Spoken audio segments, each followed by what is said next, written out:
네, 안녕하세요. 레드진생입니다. 오늘은 366화 포커싱이라는 이 화를 좀 리뷰를 해볼 건데, 일단은 이 포커싱이라는 부제 자체에 기억을 해둘 필요가 있는 것 같아요. 포커싱이라는 거는 원래 이목을 집중시키다, 약간 뭔가 이렇게 집중이라는 단어, 그런 거랑 좀 연관이 있는데, 과연 이 키워드가 왜 쓰인지 한번 지켜볼 필요가 있는 것 같아요. 일단 366화 포커싱, 저는 개인적으로 이거는 스토리적인 면에는 딱히 많은 진도가 없다고 생각을 해요. 그래서 이번 화는 좀 리뷰를 하는데, 이 화의 내용보다는 이 화에서 대체 뭘 말하고 있는 건가, 뭘 집중적으로 봐야 하는가, 이거를 좀 집중적으로 말해보려고 합니다. 일단 이번 화는 개인적으로 어떤 식으로 진행이 되냐면 3개 정도로 나뉘는 것 같아.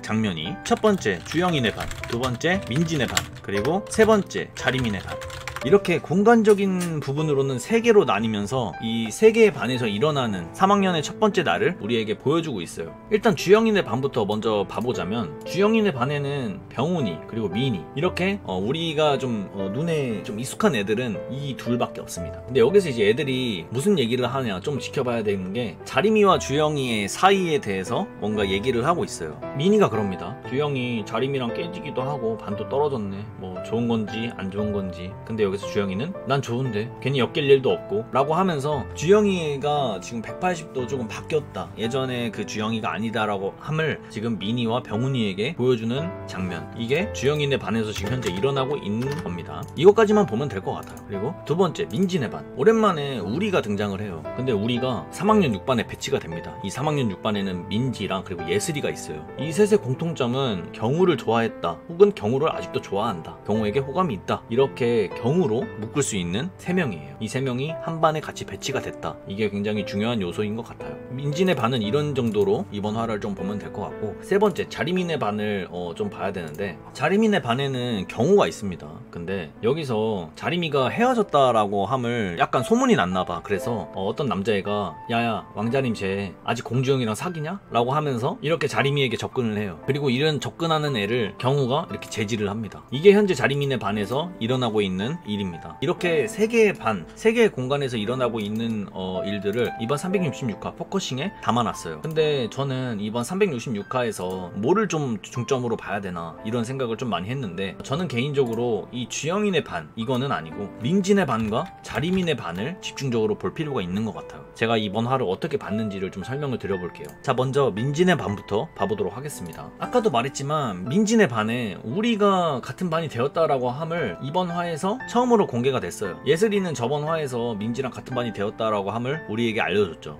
아까도 말했지만 이 셋의 공통점은 경우로 묶여있다, 이렇게 좀 정리를 할 수 있을 것 같은데, 여기서 우리의 그 표정과 우리가 하는 행동에 조금 집중해볼 필요가 있는 것 같아요. 우리가 말을 하죠. 예슬 같은 반 됐네? 너 자리미 친구 맞지? 라고 하면서 민지에게 이렇게 다가오는 장면. 근데 우리의 표정과 그런 행동들을 봤을 때 민지에게 뭔가 적대감이 없다 라고 함을 우리는 느낄 수 있죠. 즉 저번 화에서 예슬이를 빗대서 말했던, 우리도 현재 민지의 만행을 모르고 있다.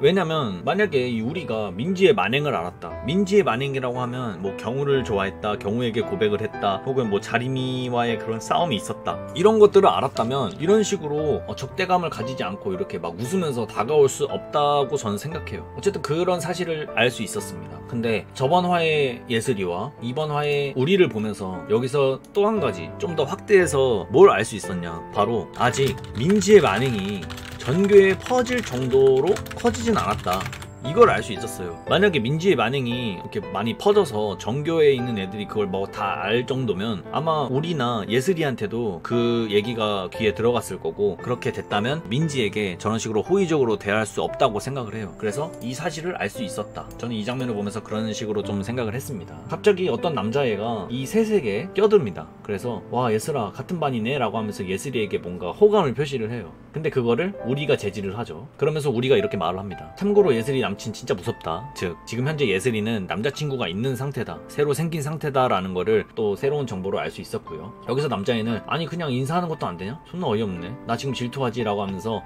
뭔가 이런 식으로 대사를 치는데, 여기서 민지가 이런 식으로 반응을 해요.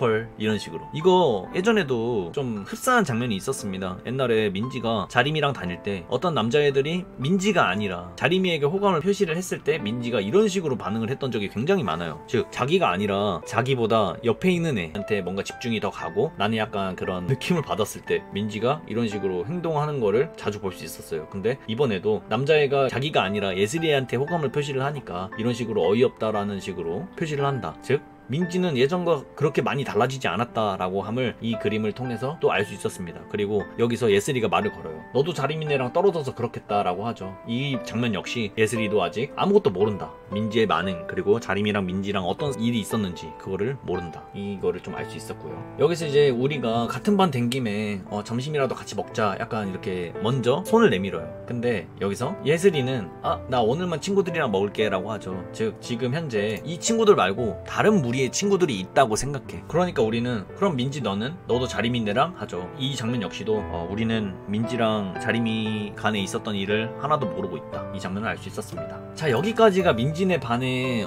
있었던 그런 스토리를 대략적으로 말해준 건데 크게 보자면 지금 현재 우리랑 예슬이는 아무것도 모르고 있다. 이걸 알 수 있죠. 근데 이 민지네 반만 봤을 때 제가 이런 의문이 들었어요. 왜 작가님은 예슬이, 민지, 우리 이 셋을 한 반에 같이 배정한 걸까?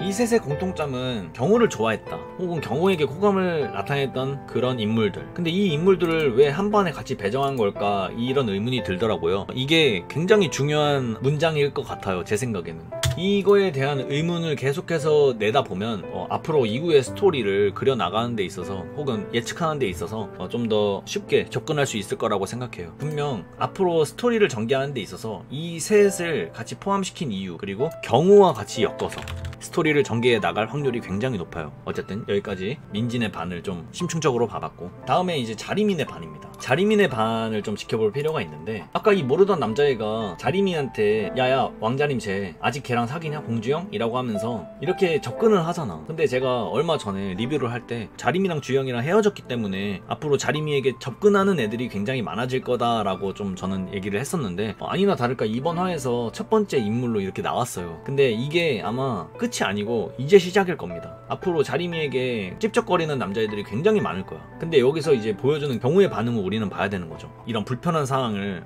무마시켜주는 듯한 그런 장면으로 나오죠. 즉 며칠 전에 리뷰한 것처럼 마찬가지로 경호의 제어 장치인 석호, 경민이 이렇게 둘이 있었는데 경민이는 지금 현재 경호랑 같은 반이긴 하지만 이 제어 장치의 주요인 석호가 멀어졌기 때문에 앞으로 경호의 그 자리미를 향한 마음 그게 굉장히 더 심화될 거라고 생각을 하고 그렇기 때문에 앞으로 자리미한테 찝쩍거리는 남자애들을 경호가 계속해서 저지할 거라고 생각해. 이 저지한다라는 것 자체가 경호의 마음이 점차 심화된다라고도 해석을 할 수 있을 것 같아요. 즉 앞으로 경호의 마음은 더 커질 것이다 라고 저는 생각을 하고 있습니다.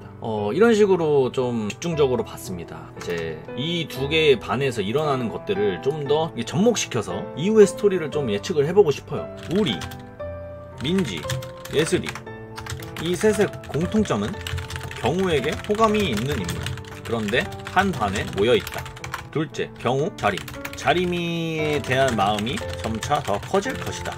자, 이 두 개인데 이 두 개를 어떻게 접목을 시켜볼까? 저는 생각을 많이 해봤습니다. 민지가 저질렀던 그 만행을 예슬이랑 우리가 모르고 있는데 이거를